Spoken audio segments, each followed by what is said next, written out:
साथियों, मेरा नाम मुकेश कुमार, मैं बिहार से बिलोंग करता हूं और मैं आरसीएम बिजनेस को सीख रहा हूं।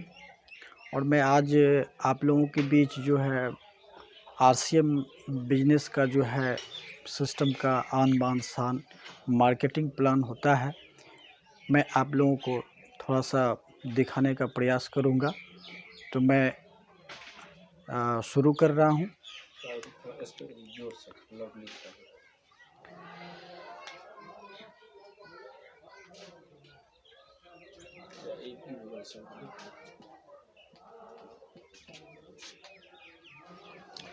हमने लिखे हैं जय आरसीएम, आर्थिक आज़ादी का अभियान। जैसा कि साथी हम लोग अपने जीवन को जीने के लिए क्या करते हैं, कुछ न कुछ काम करते हैं। काम करने का उद्देश्य क्या होता है कि पैसा कमाना है। पैसा को तो हम लोग खाते नहीं हैं, क्या करते हैं, खर्च करते हैं। और खर्च किस चीज़ पे करते हैं? अपने दैनिक उपयोगी चीज़ खरीदते हैं, यानी सामान खरीदते हैं। काम करते हैं, पैसा आता है, खर्च करते हैं, सामान आता है। अगर लोग अपने जीवन में काम करना बंद कर दे तो पैसा आना भी बंद हो जाएगा, लेकिन जब तक जीवित रहेंगे तब तक खर्च तो करना पड़ेगा, सामान तो खरीदना पड़ेगा। तो ये सामान खरीदारी करने के लिए सबसे पहले आम नागरिक कहाँ जाते हैं? एक रिटेलर के पास, जो गाँव घर में खुदरा विक्रेता होते हैं, दुकानदार। और ये दुकानदार भी अपने घर में सामान नहीं बनाते हैं, ये कहाँ से लाते हैं?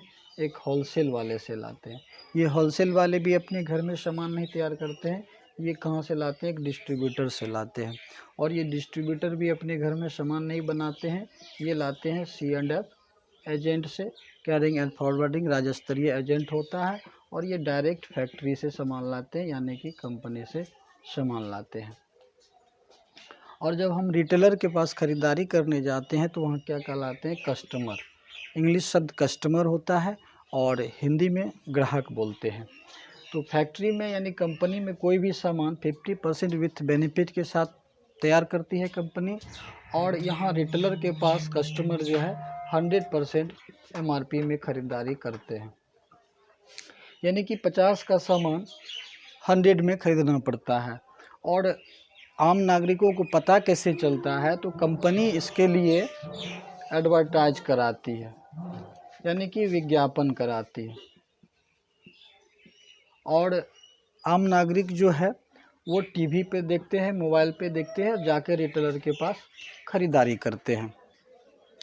तो ये मान के चलिए, ये रिटेलर, होलसेलर, डिस्ट्रीब्यूटर है, C&F एजेंट है, प्रचार करने वाले हैं।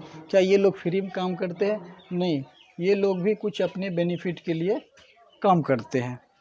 तो एक उदाहरण के तौर पे मान लेते हैं कि ये रिटेलर भी 10% बेनिफिट लेते हैं, होलसेल वाले भी लेते हैं, डिस्ट्रीब्यूटर वाले भी लेते हैं, एजेंट भी लेते हैं, और प्रचार करने वाले भी लेते हैं। तो यानी 50 का सामान 100 में खरीदते हैं तो 50 रुपया जो है इन बिचौलियों के बीच में चला जाता है। इसको बोलते हैं WCM, यानी रॉन्ग कॉन्सेप्ट मार्केटिंग, खरीदारी करने का गलत तरीका। इसी जगह पे जो है ये कंपनी आई RCM को लेके, जिसका फुल फॉर्म होता है राइट कॉन्सेप्ट ऑफ मार्केटिंग, खरीदारी करने का सही तरीका। यहाँ भी कंपनी 50% विथ बेनिफिट के साथ सामान बनाती है। और डायरेक्ट कंपनी कहना हुआ कि आपके गांव शहर में मेरा एक वंडर वर्ल्ड होगा, जिसको PC बोलते हैं, पिकअप सेंटर। और यहाँ पे कस्टमर से संबोधित होता था, और यहाँ पे कंपनी डायरेक्ट सेलर बनाती है, डिस्ट्रीब्यूटर।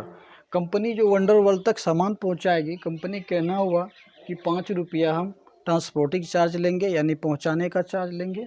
कंपनी हो गया 55% में, यानी 55% में।